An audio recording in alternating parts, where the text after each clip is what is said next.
हर हर महादेव, देवों के देव महादेव के चरण में प्रणाम करता हूँ। दुर्गा माँ के चरण में प्रणाम करता हूँ।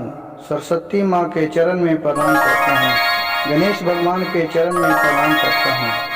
गुरु भाई गुरु बहनों के चरणों में प्रणाम करता हूँ। गुरु भाई गुरु बहन, एक गांव में 3 भाई रहते थे। देखिए, कहानी बहुत ही सुंदर और ज्ञानवर्धक है। कहानी को ध्यान पूर्वक सुनिए और कहानी को अंत तक सुनिएगा, तब कहानी का रहस्य मालूम होगा। आधा कहानी सुनने से आपको आधा ही ज्ञान मिलता है, और पूरा कहानी सुनिए तो पूरा ज्ञान मिलेगा। एक गांव में 3 भाई रहते थे। उनके एक बगीचा हल, जिसमें एक सेव का पेड़ था। तो सेव का पेड़ था, उसका तीनों भाई मिलके अपना फेरा फारी अगोरी करते थे, और तीनों भाई में किसी भी प्रकार का लोभ नहीं था। तीनों बहुत ही मिलनसार और संस्कारी थे। तीनों भाई में किसी भी तरह का लोभ भाव नहीं था। एक दिन भोलेनाथ उनका परीक्षा लेने के लिए आए, एक साधु बाबा के रूप में। बोले, जो भाई बड़ा वाला भाई अगो रहा था, उस दिन बड़ा वाला भाई पहरा दे रहा था उस सेव के पेड़ के पास। बोला, बच्चे, हमें एक सेव चाहिए। भगवान के खातिर मेरे को बहुत भूख लगा है, एक सेव दे देगा बाबू? बड़े वाला भाई बोला, हाँ बाबा, रुकिए रुकिए। उन्होंने एक सेव तोड़ा और बाबा को दे दिया। बोला, बाबा ये लीजिए, ये हम लोग 3 भाई हैं, ये अपने हिस्सा का सेव आपको दान में दिए, और मैं ये दोनों सेव पर मेरा हक नहीं है, मैं वो सब नहीं दे सकते हैं। कहे ठीक है, और बाबा चले गए। फिर दूसरे दिन मंझिला वाला भाई का पहरा देने का था, वो पहरा दे रहे थे। फिर भोलेनाथ साधु के भेष में आए। बोले, बच्चे, हमें भूख बहुत कष्ट लगा है, एक सेव दे देगा खाने के लिए? आपको भगवान भला करे। बोले कि रुकिए बाबा, मैं दे देता हूँ। उसने एक सेव तोड़ के और बाबा को दे दिया। बोले, बाबा ये मेरे हिस्सा के सेव है, अब वो सेव बच रहा, वो मेरे भाई का हिस्सा का है, उसमें से मैं नहीं दे सकते हैं। कहे ठीक है, तुम्हें भगवान भला करे, और बाबा चले गए। फिर तीसरा दिन छोटे वाला भाई का पहरा दे रहा था। फिर बाबा भोलेनाथ आए और बोले, बच्चे, हमें भूख बहुत कष्ट लगा है, एक सेव मिलेगा? कहा कि हाँ हाँ बाबा, रुकिए, मैं दे देता हूँ। और वो भी एक सेव तोड़ के और बाबा के दे दिए। अब बोले, बाबा ये मेरे अपने हिस्से का सेव है, अब वो बाकी मेरे भाई के हिस्से का है, मैं वो सबको नहीं तोड़ सकता हूँ। बाबा बोले, भगवान तुझे भला करे, और चले गए। कुछ दिन बीता, अपने सब खेत बार में काम तीनों भाई करके घर में आए। सुबह का टाइम था। फिर खेत पर काम करने के लिए जाने के लिए तीनों भाई सोच ही रहे थे कि तब वो बाबा फिर एक भिखारी के रूप में आए उनके घर। जब तीनों भाई घर ही में थे, देखिए गुरु भाई गुरु बहन, भोलेनाथ के इस रूप में कहाँ दर्शन देते हैं जिसका कोई नहीं जानता है। ये तीनों भाई से परीक्षा लिए उस फल से, और फिर भोलेनाथ एक भिखारी के रूप में इसके घर आए, दरवाजे पर ठुक ठुकाए। तीनों भाई को देखे कि अंदर बैठा है, गए। बोले कि बाबू, तुम लोग मेरे साथ चलो, तुम लोग के मैं कुछ देना चाहता हूँ। तीनों भाई बोला, ठीक है, बाबा तो ही हैं। तीनों समझ गए कि वही बाबा हैं। चलिए, इन लोग बाबा के तो मैं दिए थे, आज बाबा हमको क्या देंगे, चले देखते हैं। प्रभु के लीला। वहां से गए, आगे बढ़े तो एक तालाब था। बोला कि बोलो इस जगह तुम्हें कुछ मांगना है? बड़े भाई से बोला तो मांग लो। कहा कि बड़ा भाई बोले कि हमको इस तालाब के पूरा जल को मंदिरा में बदल दीजिए, पूरा शराब बना दीजिए कि जिससे मैं मालिक बन जाऊं शराब का और शराब का दुकान खोल दूं। काहे गुरु भाई गुरु बहन, आजकल देखिए मिठाई के दुकान पर भीड़ नहीं लगेगा, लेकिन दारू के दुकान पर, शराब के दुकान पर देखिए कितना भीड़ रहता है। तो इसी से उसको भाई सोचा कि ये दारू बन जाएगा तो मैं बेच के बहुत पैसा बन जाऊंगा और राजा बन जाऊंगा। कहा कि ठीक है, और वो अपने एक छेरी ले ले थे बाबा, वो बाबा घुमाए तो वहाँ देख रहे हैं कि बड़ा सा मकान बन गया और जो तालाब था वो तालाब परिवर्तन हो गया, चारों पर से घिरा के उसमें पूरा शराब बन गया। अब वहाँ देख रहा है कि वहाँ लोग बहुत दूर दूर से लोग शराब लेने के लिए आ रहा है, भीड़ लग गया। अब वहाँ से चला, फिर कहा कि चलो, अब दोनों भाई के लेके गया, आगे बढ़ा कुछ दूर जीते जीते महिला भाई के बोला, वहां देख रहा है कि बहुत सा मैदान है, हरा भरा है। बोला कि मांगो, तुम क्या मांगना चाहते हो? बाबा के बात सुनकर महिला वाला भाई सोचा क्या मांगो क्या मांगो। कहे बाबा हमको था कि इसमें पूरा इथा है जिसमें पूरा गाय हो जाए कि जिससे मैं पूरा दूध को दूहूं और बेचूं। कहा कि ठीक है, अपने छेरी घुमाए और बाबा पूरा गाय बन गया, चारों पर से घेरावा लग गया, पूरा हरा भरा हो गया, अब पूरा महल बन गया।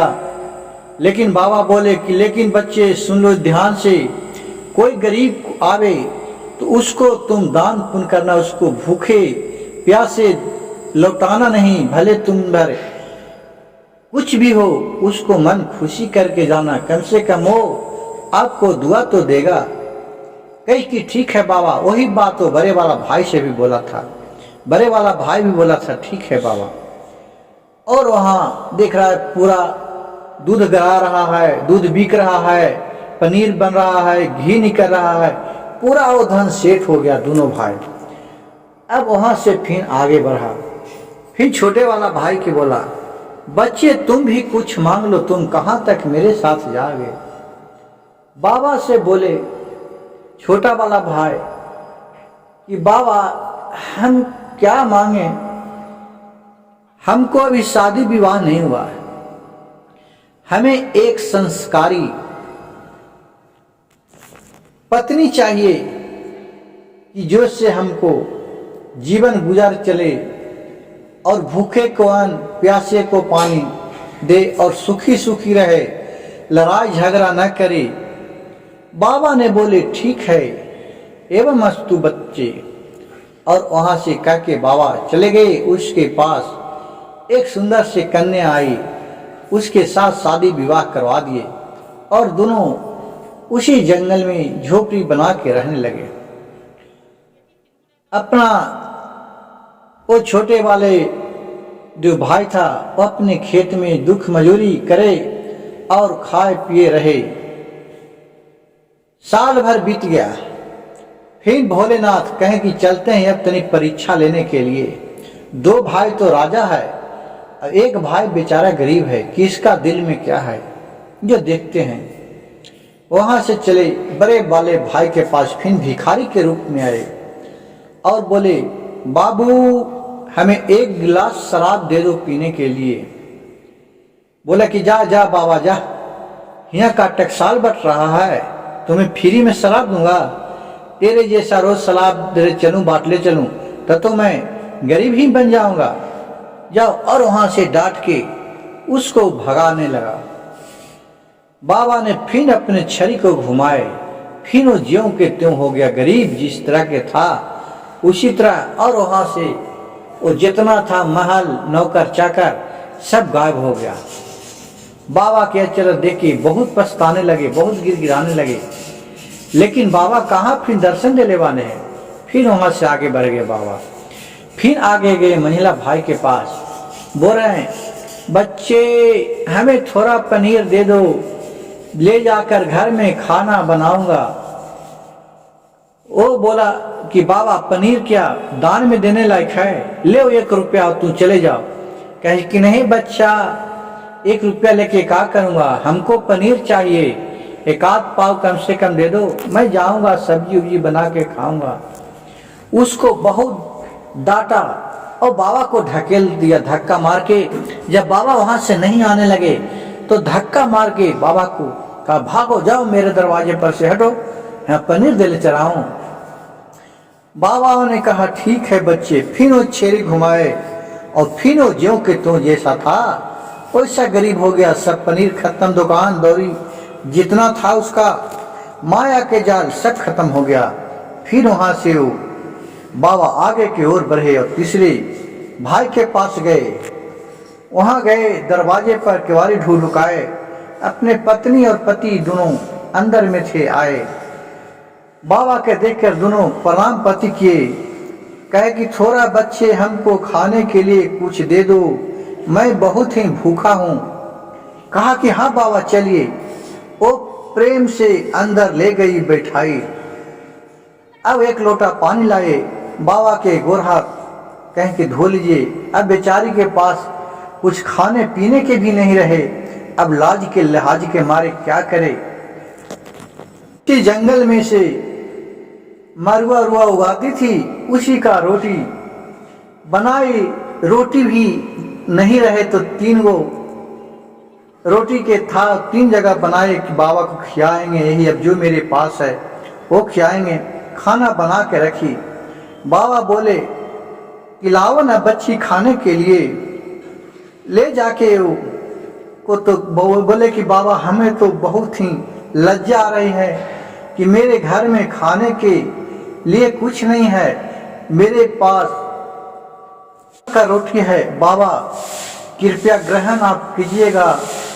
कहे कि हाँ हाँ जो भी आप लाए वो भी मैं खा लूँगा, मेरे को बहुत भूख लगा।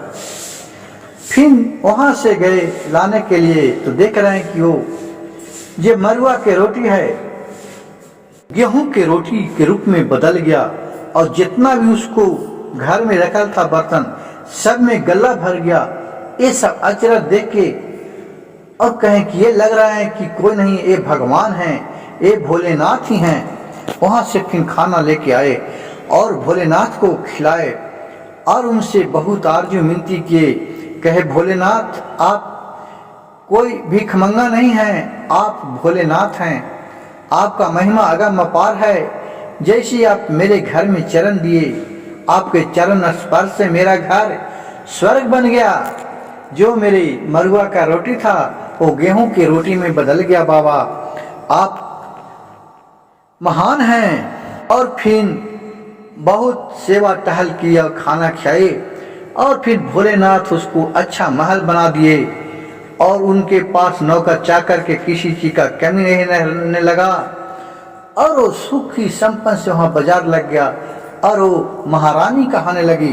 भाई गुरु बहन, इस कहानी से हमें यह शिक्षा मिलता है, यह सीखने को मिलता है कि आए हुए इतनी सुविधा मेरे पास हो जाता है तो मैं बहुत अपने आप को घमंड करते हैं। भगवान किसी का भी घमंड नहीं रहने दिए हैं। इसलिए हमारे पास जब भी संपत्ति आए तो मैं किसी अलचार व्यक्ति को, दुलाचार व्यक्ति को क्रोध रूप में नहीं बोले। हमें यह कहानी से यह शिक्षा मिलता है।